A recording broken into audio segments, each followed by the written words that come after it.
Imagine this. You're standing in a sterile white room.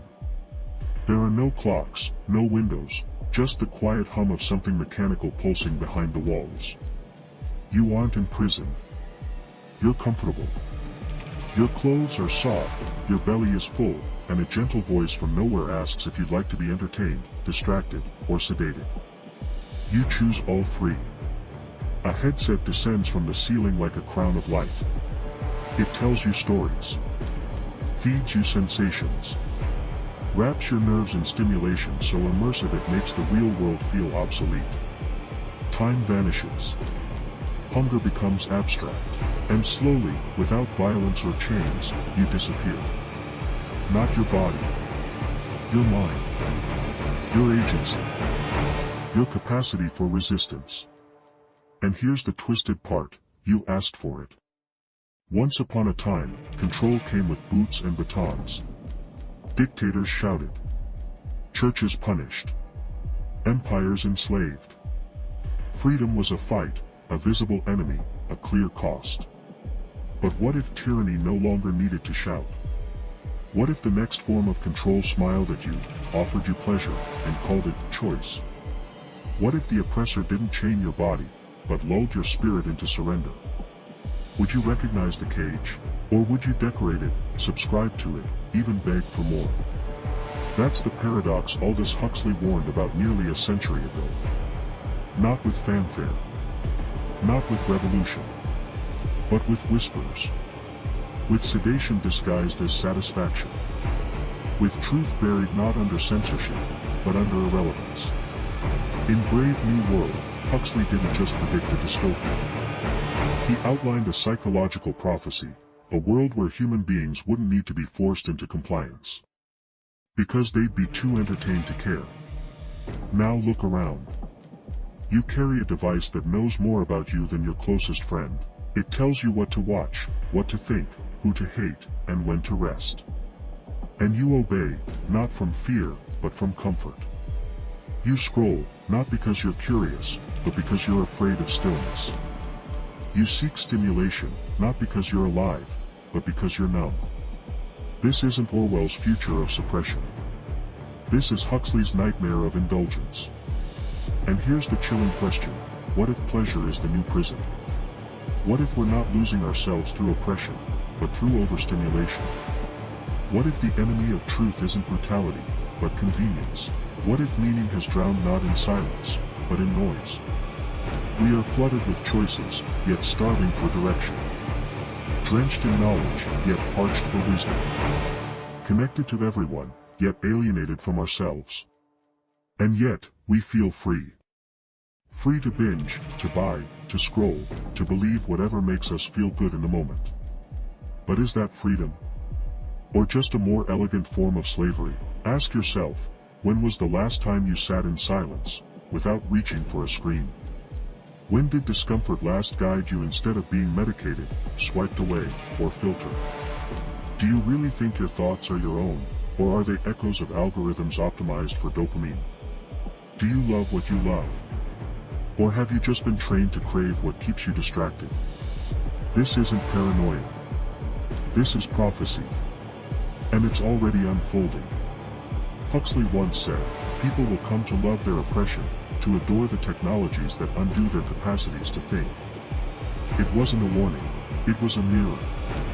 And it's time we looked into it. But how did we get here? How did a species once defined by struggle, by spirit, by the pursuit of meaning, become pacified by comfort? How did truth become less desirable than pleasure? And why does the pursuit of convenience now feel more vital than the pursuit of purpose? The answer is older than technology. It lies in the recesses of human nature. In psychology. In philosophy. In the invisible architecture of your desires. And if you're brave enough to keep going, you'll see that this isn't just about Huxley's book or the future he described. It's about you. The real you, buried beneath the digital noise, the comfort addiction, and the illusion of freedom. The next section will unravel this hidden engine. The psychological and philosophical roots of our modern sedation. Not to accuse. Not to alarm. but to wake something inside you that has been asleep for far too long. Shall we go deeper? To understand the present, you have to descend into the mind's underworld. Not the mind as advertised in productivity books or self-help podcasts, but the raw, ancient mind, still haunted by the fears of a species that once slept with one eye open. You see, your brain wasn't built for truth. It was built for survival. And survival doesn't require clarity. It requires comfort. The human nervous system is a paradox. We crave meaning, but we flee discomfort. We long for purpose, but we run from pain. We are biologically wired to prefer the illusion that keeps us calm over the reality that wakes us up. And in that tension lies the root of Huxley's prophecy. Enter the soma. In Brave New World, soma was a perfect drug. No hangovers, no withdrawal, no guilt. A chemically induced serenity. A shortcut to contentment. It didn't oppress the people. It pacified them. It didn't chain their bodies. It silenced their minds. But here's what makes Huxley terrifyingly relevant. He understood that soma didn't need to be a pill. It could be anything. A screen. A feed. A trend. A belief system that asks nothing of you but your obedience. Carl Jung once warned that people will do anything, no matter how absurd, to avoid facing their own soul. We distract ourselves not out of boredom, but out of terror. Terror of the void that stares back when the noise stops. Terror of our freedom, our mortality, our insignificance. So we create little gods. Endless entertainment. Fast food philosophy. Social media validation systems that simulate connection while deepening our loneliness. All to numb the existential itch we don't know how to scratch. But the most dangerous part? We think it's normal. Because society has enshrined comfort as the highest good. We are told that pain is a glitch, not a teacher. That struggle is failure. That effort is outdated. That anything which feels difficult must be avoided, and anything that feels good must be right. This belief didn't just emerge from modern culture. It has philosophical ancestry. Arthur Schopenhauer, one of the great pessimists of human nature, believed that life itself was suffering. To exist was to ache. But instead of chasing pleasure, he urged renunciation, detachment from the will. He saw desire as a trap. Huxley absorbed this. He didn't believe in the utopia sold by politicians or corporations. He knew that if you give people enough pleasure, they will forget to revel. And if you train a population to believe that feeling good is the same as being good, you can manipulate them with frightening ease. Now consider this. Why do you believe what you believe? Not what you claim to believe, but what you actually believe, as evidenced by your behavior. What do you reach for when you're stressed? What do you avoid when you're alone? What do you worship in the cathedral of your attention? Jean-Paul Sartre argued that human beings are condemned to be free. That with no external meaning baked into the universe, we are responsible for creating our own. That burden terrifies most. So instead of facing it, we outsource it. We let corporations tell us what we need.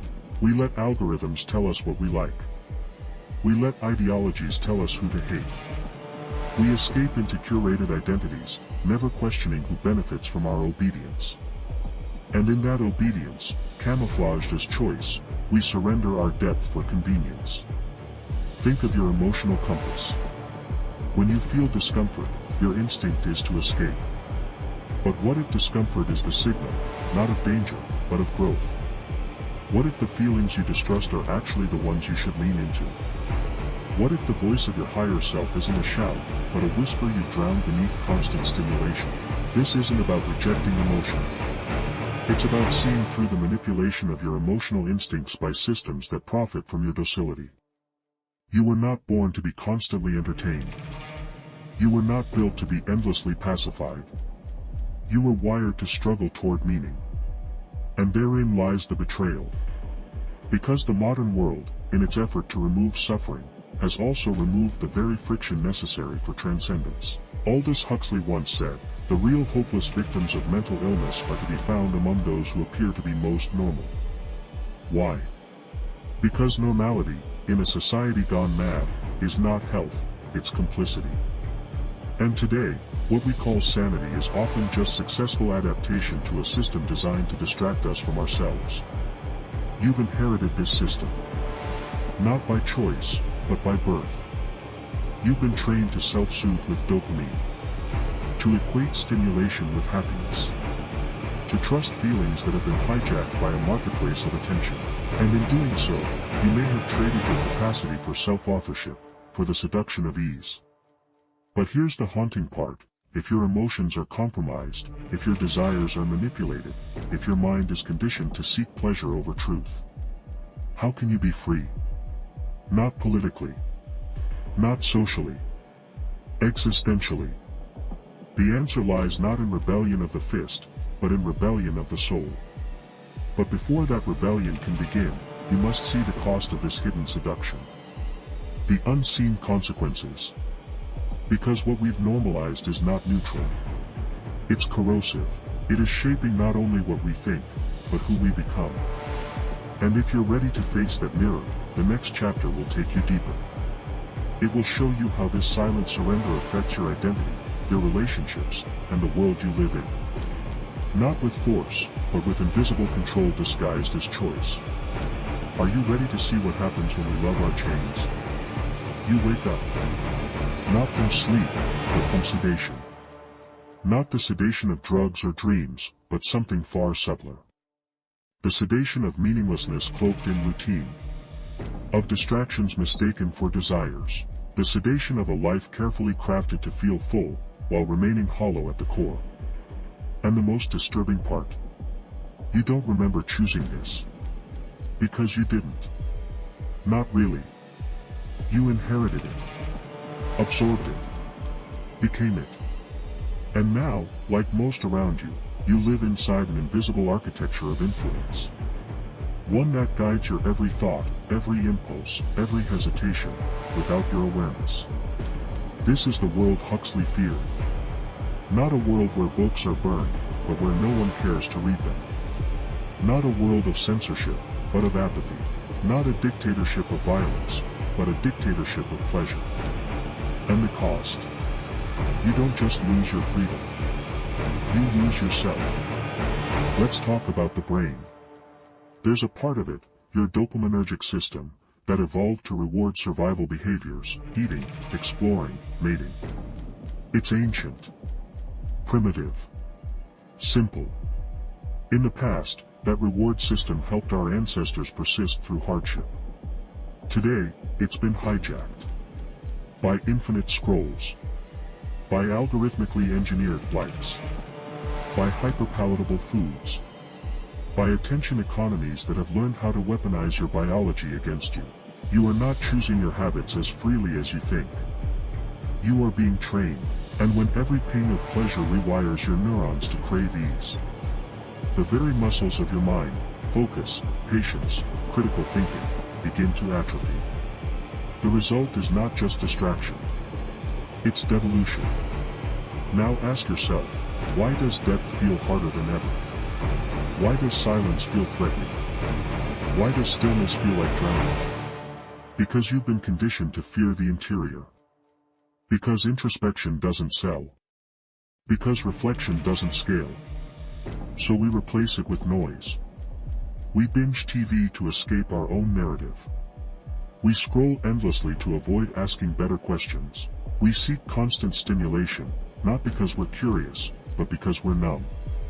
And here's the insidious part, the more numb you get, the more stimulation you need. The more stimulation you seek, the more control you lose. Until one day, you become alienated from your own desires. Think of this alienation like a fog. At first, it's subtle. You forget why you started certain habits. Then it deepens. You can't remember what excites you unless someone online validates it. Eventually, your preferences are no longer your own. You're chasing borrowed dreams. Living a scripted life. Psychologists call it externalized self-definition. It means you're building your identity from the outside in. You're not asking, who am I? You're asking, who do they want me to be? And so, even your rebellion becomes prepackaged. Your opinions, trends, your outrage, algorithmically fed. Your authenticity, marketed to you in neatly branded content. You think you're free, because the cage is invisible. But the bars are made of your own impulses. Let's go deeper. What does this do to relationships? When everyone is numbing themselves from themselves, what happens to intimacy? You get connection without vulnerability. Conversations without depth. Affection without trust. We have learned to curate our identities, not cultivate them. To perform emotions instead of experiencing them. To swipe through people like options on a menu, forgetting that each profile is a human soul wrapped in a digital mask. Loneliness has become a pandemic, not because we lack tools to connect, but because we've forgotten how to be with ourselves long enough to offer something real. And when the inner world is abandoned, the outer world becomes unbearable. Now, scale this to society. What happens when millions, billions, of people live like this? You get a culture that rewards surface. Politics becomes theater. Art becomes product. Education becomes indoctrination. And truth becomes optional. You get a civilization that looks alive, but feels dead inside. Huxley predicted this, not with horror, but with a whisper. Because it wouldn't come with screaming tyrants, but smiling faces. Because it wouldn't look like oppression, but abundance. Because people wouldn't fight for freedom, they would beg for sedation. And this is the great paradox. We are drowning in freedom, but starving for meaning. We have the ability to choose anything. But we've lost the ability to choose well. Because that requires clarity. And clarity requires silence. And silence requires courage. And courage, that requires pain. The very thing modernity has taught you to fear most. So here you are. In a world of digital narcotics. Where comfort is king. Where introspection is rare. Where the mirror is always fog. You wonder why you feel lost. You wonder why your dreams feel distant. You wonder why you keep moving, but never arriving. Maybe it's because you're running on tracks laid by others. Maybe it's because the world has sold you pleasure while stealing your purpose. Maybe it's because you've been taught to ask, what feels good? Instead of, what makes me whole? But what if it's not too late? What if this isn't the end, but the midpoint? What if everything you've just realized could become the fuel for rebellion? Not rebellion as defiance, but rebellion as remembrance. A return to self. To sovereignty. To the birthright you forgot you had. Because you were not meant to be passive. You were not meant to be predictable. You were not meant to be sedated into submission by endless ease. You were meant to wake up. And now, with eyes open, you must decide, will you continue drifting? Or will you fight the tide? In the next chapter, we begin that fight. It won't be easy. It won't be comfortable. But it will be real. And that is where freedom begins. You feel it now, don't you? A quiet burn behind the eyes. A pulse in your chest that wasn't there before. Something is waking. Not outrage. Not anxiety. Resolve. For the first time, maybe in years, you're not just consuming. You're confronting. The fog hasn't cleared, but it's thinning. And through it, you see something terrifying and beautiful. You've been complicit in your own captivity.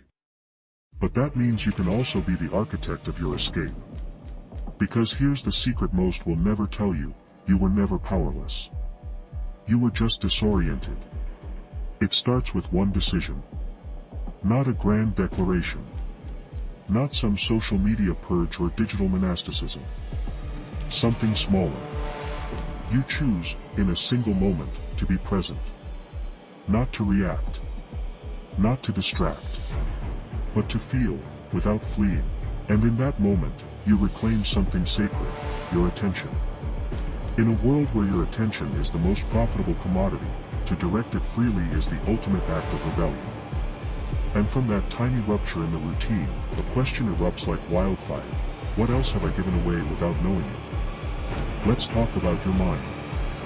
It is not a sponge. It is not a feed. It is not a playlist curated by someone else's agenda. It is a wilderness. A forge. A cathedral. But it has been trained to act like a follower. It follows trends. It follows opinions. It follows, recommended for you. You must now train it to lead. And to do that, you need friction. Not more ease, but more effort. Not more information, but more inquiry. Not more content, but more silence. The path back to self is not paved. It is carved. And every step you take will feel like a betrayal. To your habits, to your comfort, to the identity you've carefully kept on life support. But that pain, that discomfort, that's what awakening feels like. Consider this, the most powerful people in history didn't conform to comfort. They didn't seek the most likes, the safest job, the algorithmic approval of the high. They chose depth over speed. Principle over popularity, vision over validation. Think of Viktor Frankl, finding meaning inside a concentration camp. Or Kierkegaard, waging war against a society obsessed with conformity. Or Huxley himself, warning not of suppression, but of surrender. These were not influencers. They were insurgents of the soul. They understood something we've forgotten, that true freedom is internal. And internal freedom requires inner war. So what does rebellion actually look like?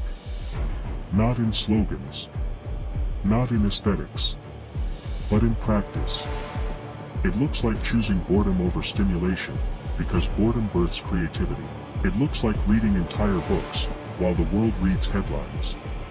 It looks like journaling, meditating, walking without your phone. Until your thoughts are no longer echoes, but original. It looks like enduring solitude long enough to become intimate with your own mind. And eventually, it looks like facing the mirror and saying, I will no longer outsource who I am. But this rebellion is not just personal. It is philosophical. Because to reclaim yourself is to reject an entire worldview. A worldview that says your worth is in your productivity. That your identity is in your performance. That your happiness is a product to be purchased. This worldview is a cage. And every time you say, I don't need more. I need meaning. You shake its bars. Every time you choose stillness over stimulation, reflection over reaction, truth over convenience. You declare war. Not with violence, but with vigilance. You stop asking, what will make me feel better? And start asking, what will make me whole? Here's the paradox of rebellion. It doesn't require you to burn the world down. It requires you to build something deeper inside you than the world can manipulate. It's not loud. It's not flashy. It doesn't trend. But it is powerful.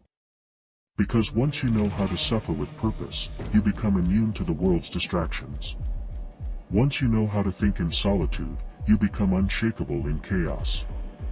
Once you reclaim your attention, your mind becomes a sanctuary, not a battlefield. And suddenly, you realize, rebellion isn't about rejecting society. It's about no longer allowing society to define you. It's about living deliberately, radically, and inwardly. In a world that rewards noise, you become the silence.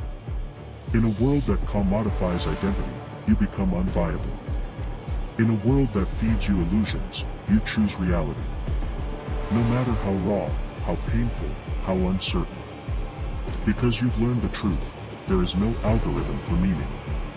And that is your advantage. So now you walk the path. Not forward, but inward. Every step a question. Every breath a revolt. Every moment of clarity, an act of sacred violence against your conditioning. And when you falter, you remember, you are not here to fit in. You are here to wake up. To see the world as it is.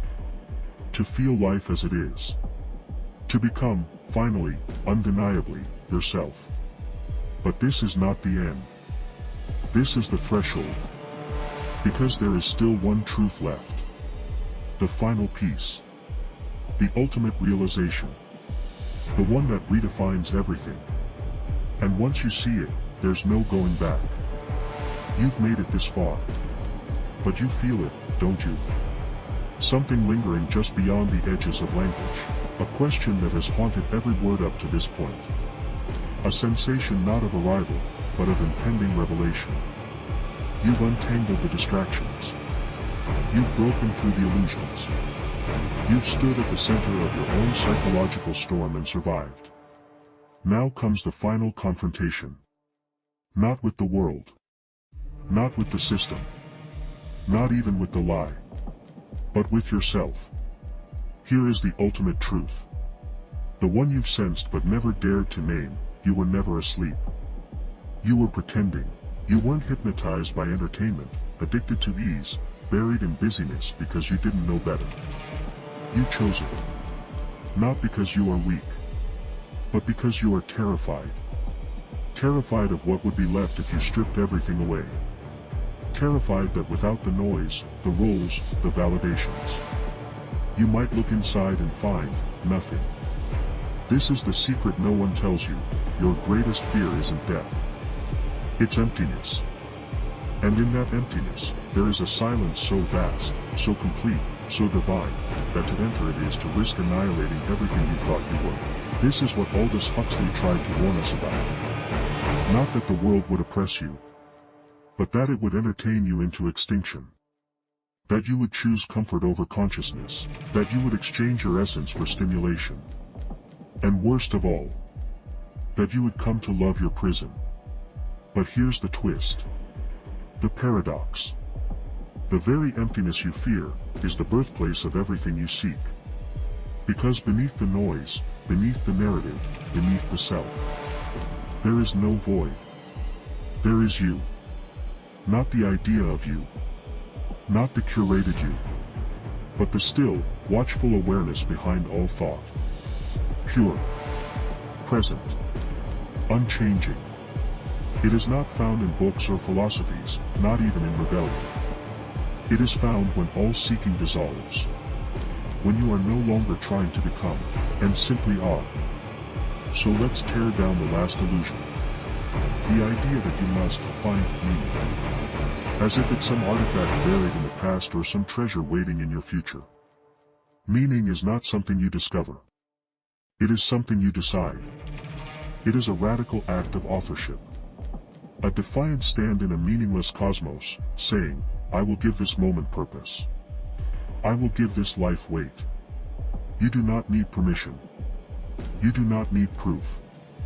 You need only to choose. And this is where everything changes, because once you understand that meaning is self-authored, you no longer wait for life to deliver you clarity. You create it. You no longer chase purpose like a shadow. You embody it. You stop asking, what should I do with my life? And start asking, what can I make sacred in this fleeting world? And suddenly, the ordinary becomes holy. The mundane becomes miraculous. The suffering becomes significant. Because you are the one assigning the meaning. And nothing, not society, not conditioning, not fear, can take that from you. So what now? What do you do with this realization? You live it. You stop chasing a life worth filming and start living one worth feeling. You stop curating yourself for others and start confronting yourself for truth. You stop measuring life in metrics and start measuring it in moments. Of depth. Of presence. Of real, unsimulated joy. You stop running from the silence. And you sit in it. And you listen. Not for answers, but for yourself. Because the final awakening is not some grand epiphany that changes everything at once. It is the quiet knowing that nothing needs to change for you to begin. You are not broken. You are not behind. You are simply distracted from the vastness that is already within you. You don't need more time. You need more truth. And the truth is this: the very emptiness you feared is not a void. It is a canvas. And the brush is in your hand. So let this moment be a beginning. Let this be the chapter where you stop being a passive character in your own life. Where you stop numbing, distracting, delaying, and begin the difficult, dangerous, and beautiful work of becoming conscious. Not perfectly. Not all at once. But courageously. Because now you know, freedom isn't given. It's reclaimed. Meaning isn't found. It's forged. An awakening doesn't come from someone else's prophecy. It comes when you decide, no more lies. No more sleep. I choose to feel everything, no matter the cost. The world will still whisper seductions. The screen will still beckon. The algorithms will still dance like sirens on a digital sea. But now, you're awake. And an awakened soul cannot be owned. Not by systems. Not by stories. Not by fear. Only by truth. And the truth is that you were always whole. You just forgot. And now, you remember.